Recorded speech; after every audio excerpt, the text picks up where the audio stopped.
Mulai dari hati yang menerima, tunduk, akal yang mencerna, dan yang ketiga jasadan, tubuh yang bergerak mengamalkan itu.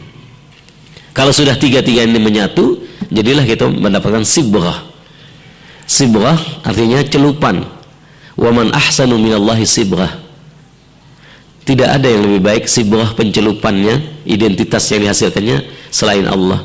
Artinya ketika kita membangun bangsa ini dengan tauhid, dengan konsep ini, maka bangsa ini akan mempunyai ciri dan identitas diri. Dan tidak ada cara membangun bangsa yang lebih baik ya selain dengan cara ini. Memang ada, misalnya dengan undang-undang, itu perlu. Kalau orang diserahkan tanpa aturan, semau mereka bertindak.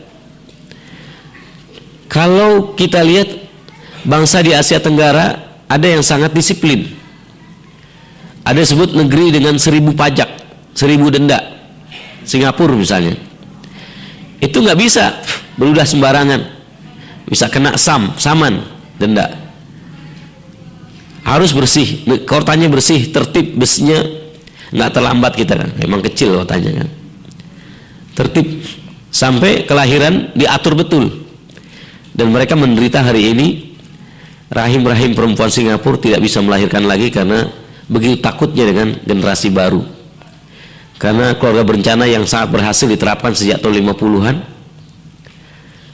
akhirnya mereka sekarang menderita kesulitan mendapatkan generasi remaja penerus mereka. Dan itu akan paralel juga dengan Eropa Barat, Jepang, dan negeri-negeri lain, terus Amerika dan Australia. Tertib, disiplin, tidak ada parkir sembarangan. Perumahan, kalau punya rumah ya sewa rumah, apartemen, nggak ada rumah-rumah satu-satu lagi, apartemen. Kemudian punya kendaraan, bayar, sediakan dulu harga parkir di kawasan sendiri, parkir bayar misalnya, dengan segala macam. Dan itu tertib mereka lakukan. Tetapi pendekatannya hukum, undang-undang dengan segala sanksinya. Ilustrasinya begini, begitu mereka keluar dari Singapura, cuma dipisahkan oleh perbatasan pos saja, masuk ke Johor, Malaysia. Itu begitu masuk ke sana di pintu, atau kalau ada bangunan di sana pakai lift, di lift itu kalau mereka mau beludah, mau kencing aja gitu. Jadi bangsa-bangsa itu tertib karena aturan-aturan demikian. Itu namanya orang tunduk hanya pada aturan yang zahir mengatur mereka. Dengan demikian, peluang-peluang untuk melakukan pelanggaran masih tetap terbuka di luar negeri, di luar hukum itu menuntut mereka. Bikin aja macam-macam. Mungkin tidak ada undang-undang yang mengatakan pasalnya dilarang mensetrika pembantu. Loh, kalau ini pakai undang-undang, tebel betul itu aturan. Ini adalah hal-hal kemanusiaan. Barang siapa yang mensetrika pembantunya akan dihukum sekian tahun misalnya. Nah, karena biasa dengan aturan undang-undang, dilarang parkir sembarangan, dilarang meludah sembarangan, dilarang pipis sembarangan. Lalu nggak ada aturan dilarang mensetrika punggung pembantu, dilarang menyiram pembantu dengan air mendidih. Ya terjadilah pembantu-pembantu diapakan? Disetrika, disiram air panas. Pembantunya dari Indonesia, negeri yang malang. Ya, negeri yang malang, pulang nggak ada pembelaan, nggak ada tuntutan. Tapi tetap saja negeri yang malang, tenaga kerjanya pulang ke negerinya. Makanya di Bandara Cengkareng ada terminal domestik untuk Indonesia, ada terminal internasional, ada terminal TKI. Kok pakai terminal khusus? Ya TST aja lah. Dari bandara sampai rumah, RT, RW, lurah, camat semua, paling tidak pembantu itu keluar 6 juta. Habis dipalakin. Nah itu, mereka dikawal oleh ketakutan-ketakutan pasal-pasal undang-undang dan pengawasan manusia. Tidak dikawal dengan ini. Tapi dengan tauhid ini kita bangun. Tidak usah khawatir kemanapun pergi, orang itu ada hati nuraninya. yang terbentuk tersibghah secara akal, secara hati dan secara perbuatan. Inilah ahsan yang disebut waman ahsanu minallahi sibghah. Tidak ada sibghah pencelupan yang lebih baik dari celupan Allah. Dalam surah Al-Baqarah ayatnya berapa saya lupa. Kemudian maksud saya tadi di awal, kaum saleh, orang-orang saleh di masa lalu, dalam tulisan-tulisan mereka yang umumnya mereka disebut kaum sufi. Sebenarnya saya lebih suka menyebut mereka orang-orang zuhud atau orang-orang salihin. Tapi untuk istilah ilmiah teknis, tidak apa-apa istilah itu diambil. Cuma sekarang kesannya sufi itu aneh-aneh, nyentrik gitu ya, dan selalu dekat dengan mistik-mistik. Padahal kalau kita lihat aslinya orang-orang itu ajaran-ajaran moralnya sangat tinggi, sehingga seringkali mereka menyebut diri itu ahlut tauhid. Nah, ini apa korelasinya antara kajian kita dengan gelar ahlut tauhid, ahli tauhid? Begini, ketika tauhid, ilmu tentang Allah itu Tuhan pencipta, Allah itu Tuhan pemelihara, Allah itu pemberi, Allah itu memberi rezeki, penguasa, pelindung, dan seterusnya. Allah itu yang disembah, Allah itu yang dicintai, Allah itu yang karenanya kita berkorban, dan seterusnya. Dia tidak hanya menjadi gambaran di awang-awang, dia harus masuk ke dalam diri. Ketika masuk dalam diri, orangnya lalu berpikir, merefleksikan tauhid itu dalam perilakunya. Apa itu? Ketika seorang itu hasad, dia disebut cacat iman, laisa min ahli tauhid, dia keluar dari keabsahan ahli tauhid. Kan dia tidak merasa, tidak meyakini ada Tuhan lain selain Allah. Betul. Dia tidak merasa Yesus anak Tuhan. Betul. Tapi ketika ada orang dengan rezeki yang Allah berikan bisa punya rumah, kemarin kontrak sekarang punya rumah, dia dengki, sementara Allah yang ngasih rezeki tidak benci orang itu, kok tetangganya itu kok kesel gitu, aneh kan? Maka disebut abkhalul bukhala, orang bakhil yang paling bakhil, orang pelit paling pelit. Sebelumnya kita artikan orang yang punya duit di kantong nggak mau keluar, itu masih wajar juga dalam kamus kepelitan. Kenapa? Takut nggak ada lagi. Padahal pelit juga cacat tauhid, lupa Allah itu pemberi rezeki, gitu. Tapi lebih pelit lagi orang yang ketika Allah memberikan pada tetangganya nikmat, dia nggak suka. Loh, Allah sendiri suka ngasih, kok dia nggak suka? Dia nggak ngongkosi apa-apa. Itu lebih pelit dari orang yang pelit. Maka hasad itu disebut cacat dalam akidah, dalam aspek syuuri. Aspek aklinya, pikirannya nggak cacat. Dia tahu Allah itu pencipta, Allah itu esa, Allah itu nggak ada cacatnya. Tapi dalam implementasi dirinya terjadi cacat. Kesel. Nih, wah, mobilnya baru, apalagi nih korupsi kali ya. Nah ini dia lupa. Allahu yarzuqu man yasha bighairi hisab. Allah memberikan rezeki pada siapa yang Allah kehendaki, bukan kehendak dia. Kalau kita positif dalam berpikir, alhamdulillah tetangga kita sudah punya rumah sendiri. Kalau ngontrak, paling enggak kalau lagi nggak punya uang tiap bulan, kita punya tanggung jawab moral juga mikirin. Keluhannya ini anak harus sekolah, ini harus dibayar listrik, ini bayar telepon, belum lagi kontrakan habis karena rumahnya pakai argo. Tiap hari bunyi itu rumahnya, cetrek. Ya, kontraknya 300.000, berarti tiap hari cetrek 10.000, cetrek 10.000, kayak argonya taksi gitu ya. 3.000, 3.185, 3.350, 3.000 berapa gitu? Naik 20.000, 20.000 sekian. Cuma nggak dipasang argo aja di rumah, tapi hakikatnya bunyi gitu. Sekarang nggak pakai argo lagi rumahnya. Alhamdulillah, sebagai tetangga saya bahagia karena dia sudah bisa mandiri. Kemarin saya pun bersedih kalau dia itu kontrakan bulannya terlambat, tahunannya terlambat. Sekarang ya alokasi dana saya yang kemarin untuk mikirkan tetangga, sekedar untuk minjamkan dia terlambat, bisa dipinjamkan buat yang lain. Itu kan cara berpikir positif. Ketika tauhidnya kacau, dalam aspek apa kacaunya? Aspek syuur, sense-nya itu hilang. Kalau hafalan, bagus hafalannya. Kalau ditanya satu-satu bisa menjawab. Kalau berdebat, hebat, meyakinkan orang. Tetapi kalau rusak di sininya, implikasinya apa?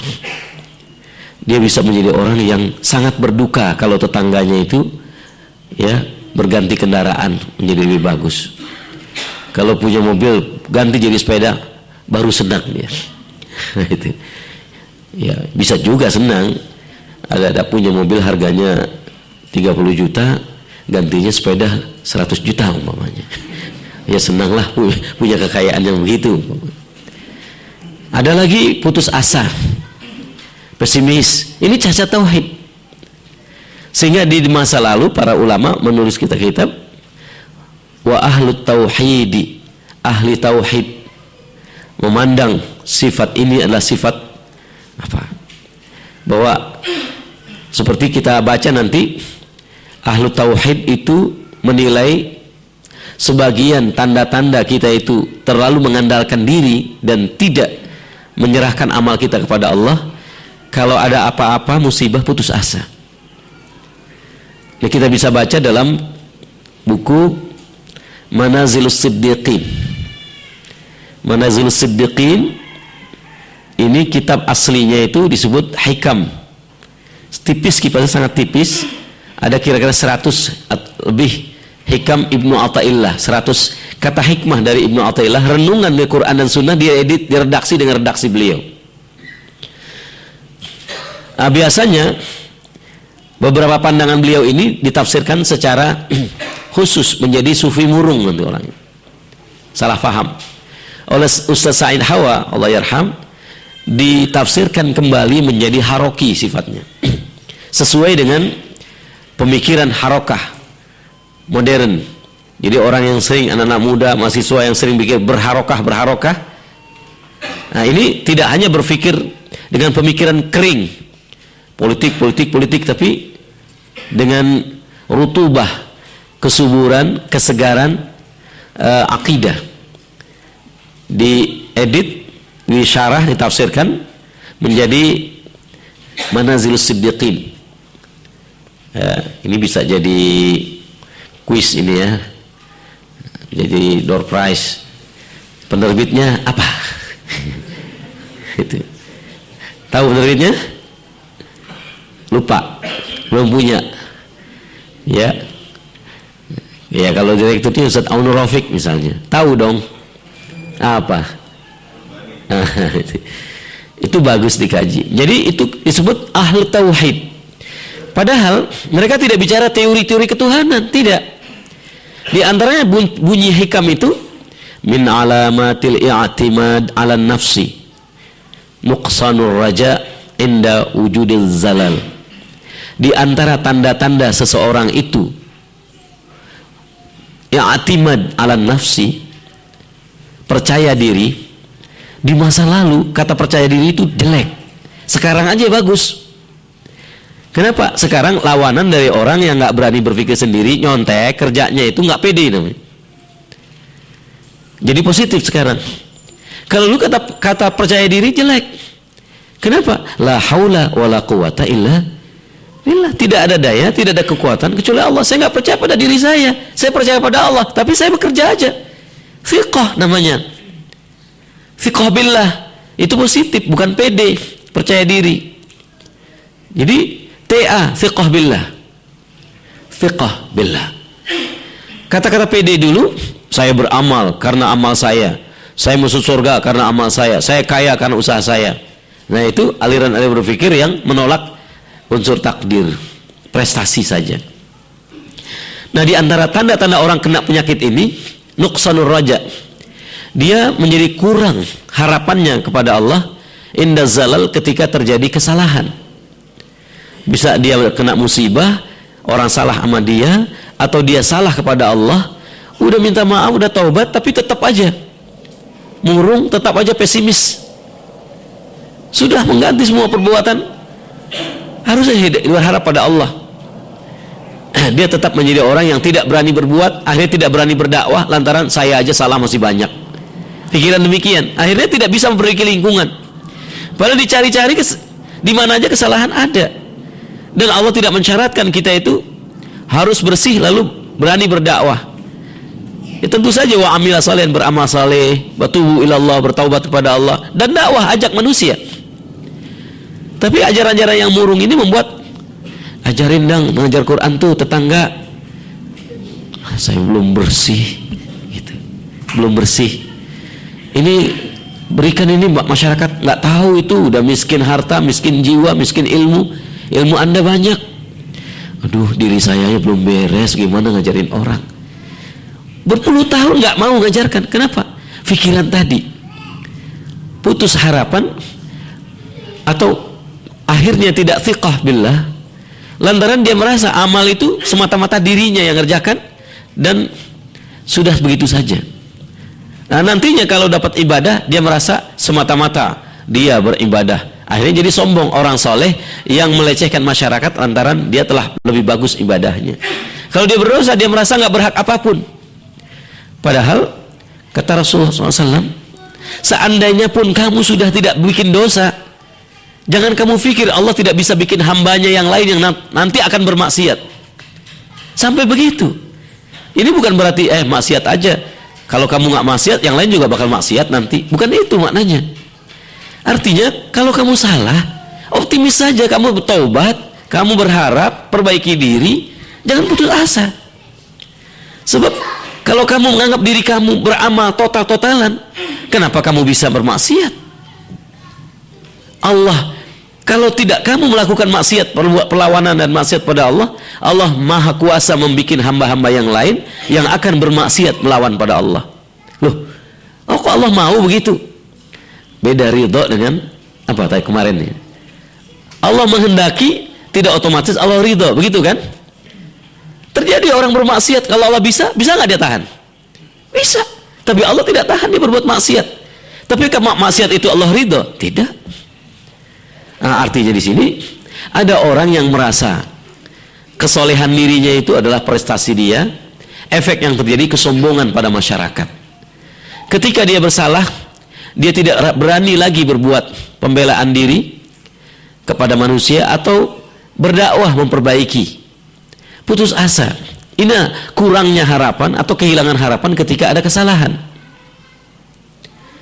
Jadi bagaimana orang putus asa? Akhirnya udah terlanjur dosa terus, nggak usah tobat, maksiat terus. Nah, ini maksudnya ketika orang lepas kendali. Jadi kembali pada ini, ahli tauhid itu ditandai hidupnya itu dari aspek syu'ur, rasa yang berbuah pada amal nantinya, pada sifatnya yang roja, optimis, tidak putus asa hari esok seperti apa, karena dia tahu Allah maha menguasai dirinya, maha memberi rezeki. Ahli tauhid itu tidak menghasad tetangganya, sahabatnya, karena dia tahu Allah membagi-bagi rezeki dengan adil.